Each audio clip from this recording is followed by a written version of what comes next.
Okay, today we have too many topics on hand, so I would like to start immediately without waiting for anyone. But let's quickly touch base. Revenue account determination. We had a already discussion on the revenue account determination and tax determination. Typically, revenue account determination is an integration between pricing via account key towards the finance guys. Who does the configuration of revenue account determination? We do. Who provides the which account to be maintained? Finance guys do. We design complete pricing procedure, but when which condition type should go to which account, that a discussion that means last section of account key update that we do with by sitting in a working session with finance consultant. Any questions do you guys have on the revenue account determination in general? We already saw that how to look for the analysis if the account determination is failing, where you can see it on environment and so on and so forth. But any other questions do you guys have on the revenue account determination? Profit center determination, is it just part of the revenue account or is it separate? See, in general, profit center gets determined directly from the material master. So Mhm. you update already your profit center and cost center in the material master, and when you add that material, automatically system pulls it. If you Okay. do not have updated profit center in the material master, then system will determine as a next level of hierarchy from the cost center and cost center profit center alignment, and from there system will pull it. If both the cases it does not have it, that means it will end up going in the you would not have that information available, and that means your accounting updates will end up in the error. If there are any other additional methodology which may be utilized at that via user exit or via providing certain conditions to determine profit center at the time of account posting, yes, this also is possible, but then that means it is a more detailed analysis or a topic for within the finance guys enhancements, and Mhm. not within our OTC point. OTC point of view, our focus is always that profit center will be determined from the material master if it is available. Okay. So then it just brings this question to mind. Is there a linkage then? Where is that linkage between profit center and Cost center. Yeah. the details? Yeah. Okay, I do not have know on top of my head, head, but I can search it and can share it with you guys as No, part that's of the fine. I notes. mean, just Yeah. if it's on top of it. Okay. And But that means that. some of the Mhm. things are like you know it, but No, that's you right. never have to open it or play with that settings, so you couldn't Yeah, yeah, you can't find it out immediately on the that's immediate right. basis, but can figure it out. It's not an impossible thing at the end of the day. Mm. So that means a profit center determination is, you mean to say, done by FI. So that's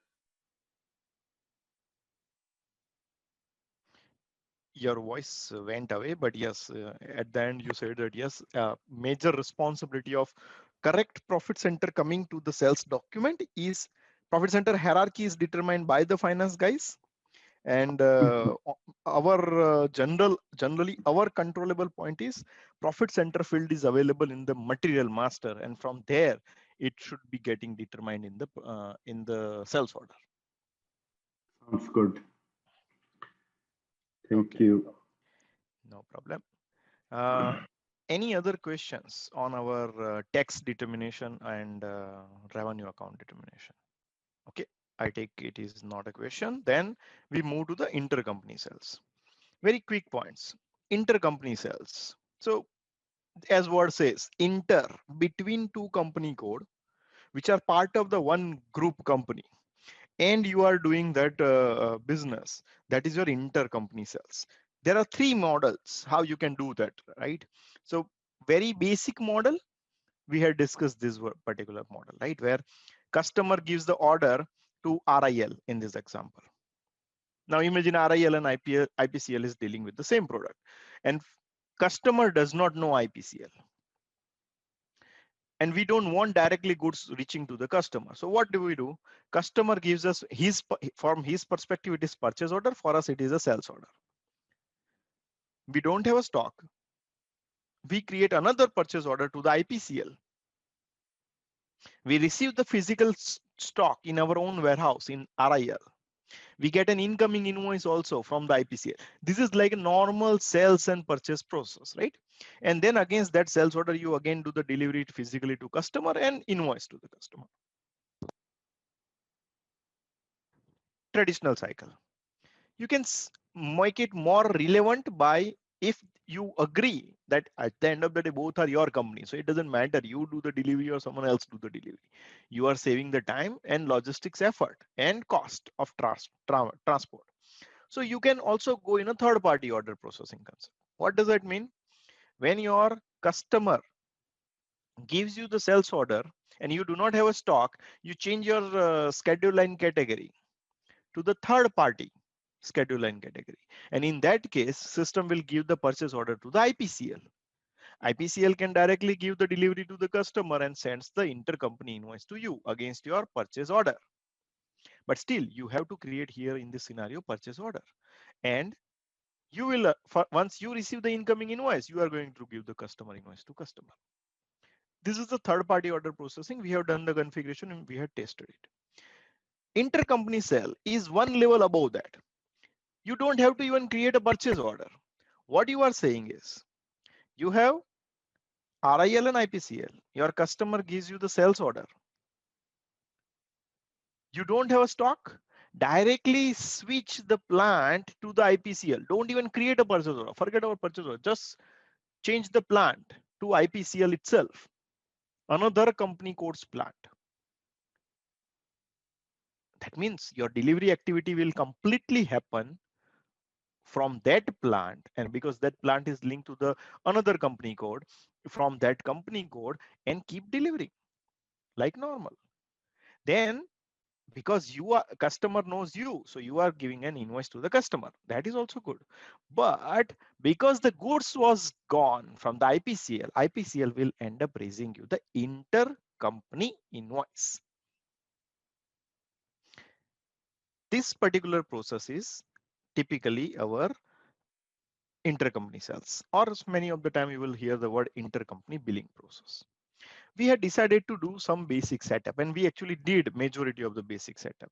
So in our system setup, if we go, we can take an example that we have a company code SG02 and another company code SG01.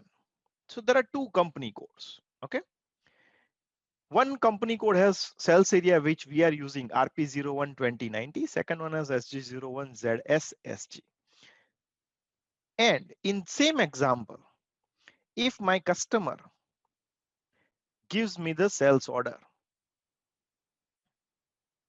if my customer give me the purchase order, and that means I create the sales order, right? In my system, I create the sales order.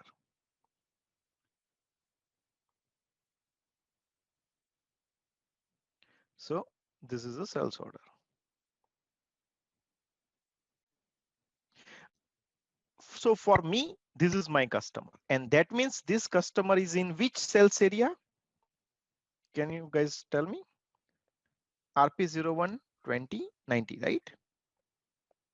Because he's my customer, I am going to invoice him.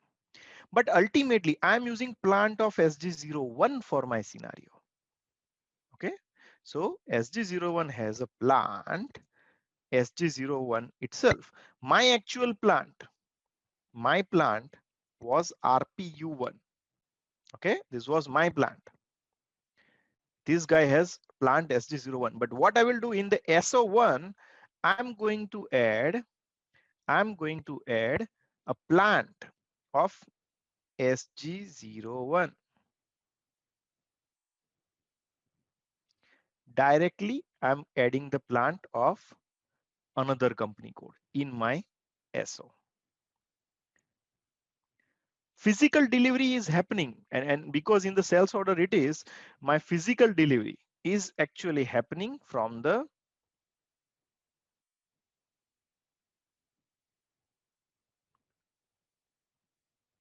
IPCL plant itself. So physical delivery is there.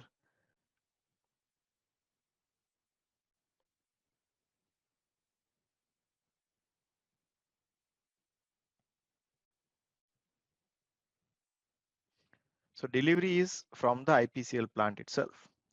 Ultimately, against this sales order, and this delivery is from the IPCL plant, but this delivery will be created with reference to which sales order? It will be created with reference to our sales order 1. Okay.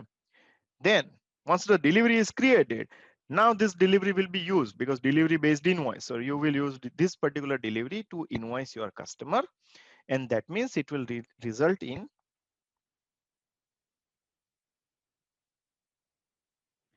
it will be the customer invoice ultimately.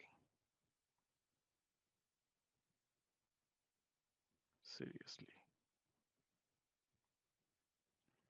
And this is my invoice, but this is invoice 1.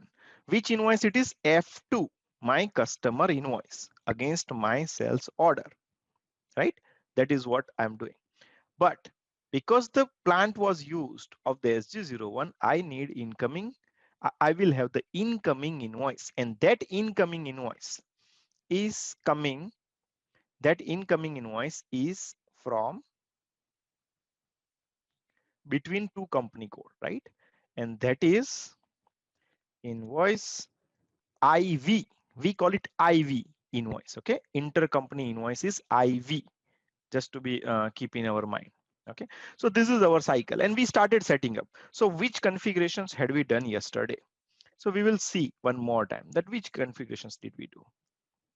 Okay, I have the SAP open, so not much issue. I go to SPRO.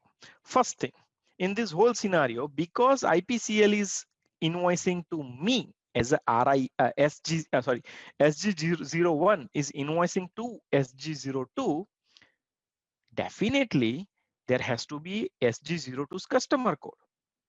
And that customer code is, we had created 175 times 0415. We had assigned this customer to SG02, right? So first question, where do we assign this customer code? Does any one of you remember, guys? Where do we assign that customer code?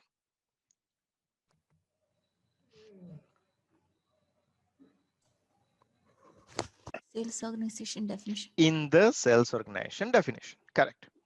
So, and these are the very small questions, but very commonly asked, or you may have to explain someone.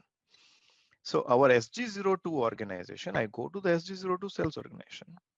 In the configuration, there is a customer intercompany. Okay, someone seems to have changed it. I have no idea who has done, but we had put a different customer. Okay, I will again put it back because I want to keep this one. Not sure who is testing. So this is basically the intercompany customer, right? Exactly. For the intercompany billing, I assign this particular customer. Okay. Now, second thing. So this is with the SG02, our company code. We are good till this. Now, this customer SG02 itself is now a customer, but it has to be in the sales area of SG01. So let's go and open. We had extended it last time. I'll just quickly see it. Business partner 415.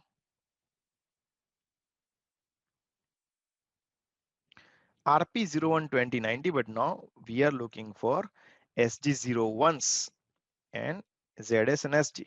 So under SG01, ZS and SG, the same partner is available.